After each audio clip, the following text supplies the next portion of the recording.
Mga kaibigan, welcome back. Atin po pag-usapan si Kai Sotto. May kumakalat daw po na balita na hindi ito makakasama sa Gilas Camp or hindi ito makakalaro sa second window kalaban ng Australia at New Zealand. Totoo kaya ito o hindi? Una sa lahat mga kaibigan, ang dami ko po natatanggap na message starting kahapon pa mula po ito sa mga viewers natin na friends po natin sa social media. Ang tanong po nila kung makakalaro nga ba itong si Kai sa paparating na second window versus Australia and New Zealand. Dahil may mga lumabas nga daw po na balita na eto, chinek ko rin sa Facebook, nakita ko na ito yung mga ilan sa mga posts. Ayan, nababasa natin. So, special thanks dun sa mga owners. Ito po lang mga kaibigan ay ayon po kay Mr. Homer Saison. So, ito yung article niya sa Spin. Maraming salamat po. Kai Sotto unlikely to join Gilas Camp for Australia-New Zealand matches. Sotto availability for FIBA World Cup qualifiers versus Boomers, Tall Blacks is still up in the air.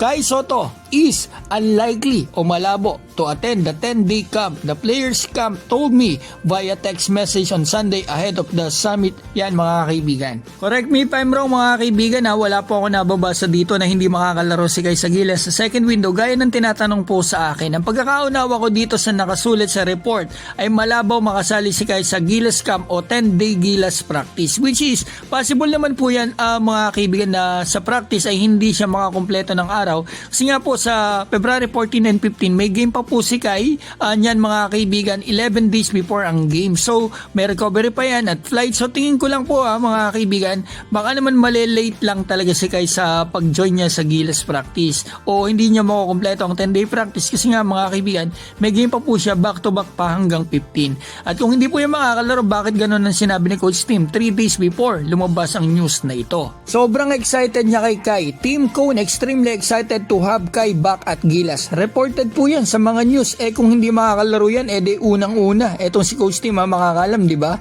Natanong ko na din po ito mga kaibigan sa mga source natin mga kaibigan. Pero hindi pa po sila nakakasagot. Mukhang busy pa sa ngayon kasi hindi pa online. Pero once nasamugot po ay ipipin comment ko po sa baba. Basta ang opinion ko po dito ay yes, it's possible hindi makakumpleto si Kai ng 10 days practice o Gilas Camp versus New Zealand and Australia dahil may mga games pa siya sa Japan pero yung out o hindi makakalaro siya sa Gilas, yan po ang tingin ko ay malabo o unlikely.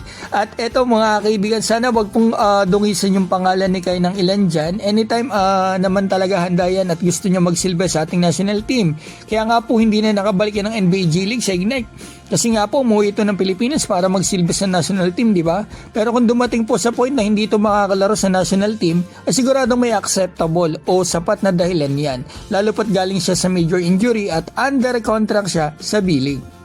Shoutout ko po pala si Rolly Perote, Resty Eduarte, Ruel Basadre, Rigisek, Jasper Romero ng Atimonan, Quezon, Donnie Gagi ng Canada, Raul Ramos USA, Capi Pid, Sagittarius Aten Star, Robert Gercayo, JV Santiago, Kuchaji at Lennon Porcon. Mga kaibigan, maraming salamat po.